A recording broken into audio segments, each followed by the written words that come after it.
Alright, good morning. Tsaka magandang araw sa inyong lahat mga idol, no. So yung ating video tutorial ngayon, no, ay patungkol sa karburador ng ating barako. Okay? So very common kasi ito mga idol, no, yung karburador ng barako kasi ang issue nito ay laging nag-o-overflow kapag medyo matagal na ang ating motor, no. So bubuksan ko, no. Ito karburador ito ng barako 1. Original Mikuni. Ayan mga idol. Hindi ko na ito ginagamit, no. Okay. Ayan. So, magbigay lang ako ng kunting tips, tutorial tips, no. Para sa tuwing nagpapalit kayo ng ating carb repair kit, no, okay? Kasi laging nag-overflow, no. Ayan. Tanggal ko na lahat. Okay, ayan na. Uy, nalaglag pa. Okay, ito sa tuwing nagpapalit kayo ng carburetor repair kit mga idol, no. I-check nyo muna lahat ng to. Ayan, ito. Okay. Needle jet holder, pilot jet, air and fuel screw, float valve needle, okay? Needle jet holder, yan mga idol, i-check nyo to lahat. Then, huwag kayo basta-basta magpapalit nito, itong mga to. Okay? Hanggat maaari, no? Kasi sa tuwing nag-overflow siya, mga idol, no? Yung papalitan nyo lang, ako kasi pa nagpapalit, no? Hindi ko to talaga binabasta-basta pinapalitan kapag ka ito'y goods pa, no? Okay, ito, kasama to. Then, ito lang, ito. Yan, ito lang pinapalitan ko, yan. Then, ito, pinakakarayom niya, yan. Kasi napupudpud to sa katagalan. Then, minsan yung pinaka-spring niya rito, hindi na bumabalik, okay? So, ito lang malimit yung pinapalitan ko. Kasi dito nakalagay yan, oh. Yan. Then, isang madagdag ko pa pala. Pag nagpalit kayo nito, no, yung ganito, okay, yung float valve needle niya, hanggat maaari huwag nyo itong galawin. Kung bago naman din to, no, yung ipinalit nyo. Pag once kasi na nagalaw nyo to, hindi nyo na ibalik ng maayos, okay, sigurado pahihirapan kayo nito. Kasi sa katagalan din kasi mga idol, no, yung gitna nito, kita ba? Ayan, no. Okay. Ayan. Nagkakaroon din siya ng uka, no, na tinatamaan ng pinaka-needle niya, no. Ayan, no. Ayan. Kaya minsan, isa rin to sa nagko-cause ng overflow.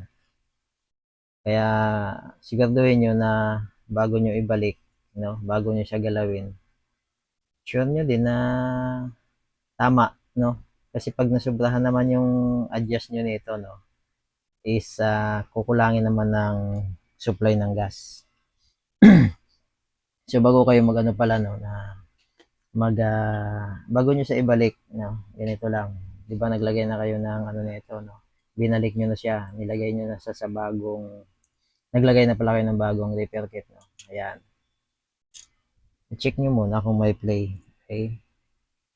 Ayan, kasi minsan nailagay mo na, no, tapos naikabit mo na, yung pala walang bumababang gasolina, no. Check nyo to, kailangan may play siya, may laro siya, okay. Tapos huwag nyo muna siyang takpan, okay.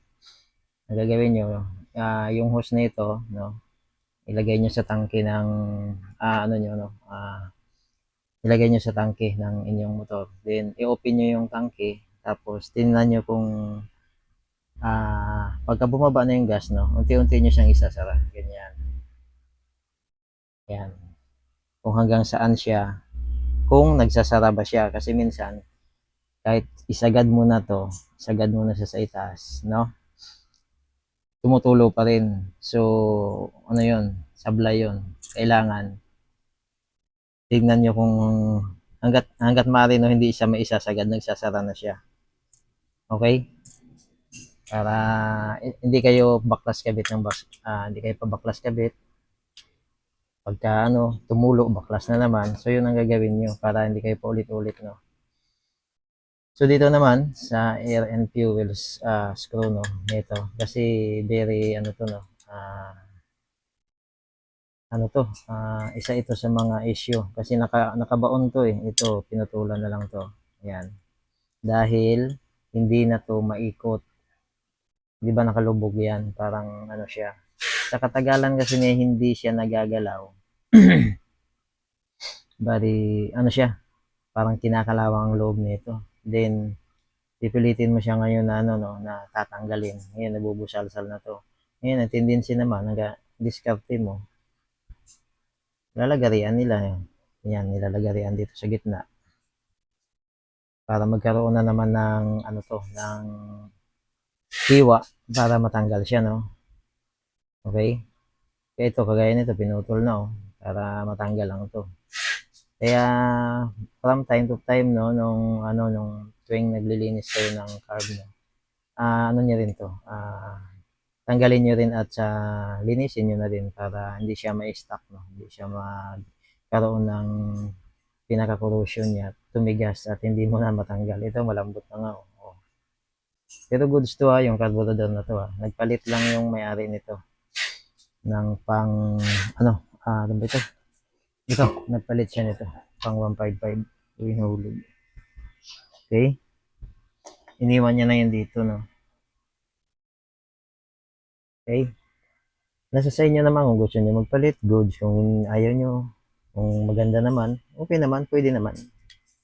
Yung iba gusto nila ma-experience yung carb kasi ng TMX kung anong pagkaiba eh. Okay?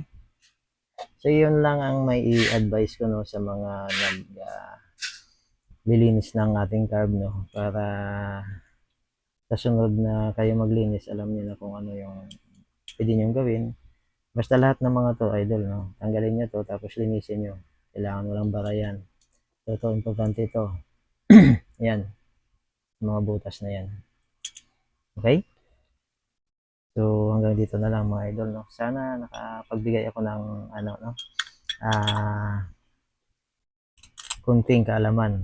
Yan yun, lahat ng ating nalalaman ay ating ibahagi para nasa ganun ay masaya naman ako para nakapagbahagi ng aking kunting kaalaman, no.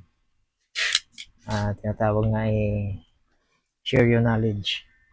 Okay mga idol, maraming salamat. Okay.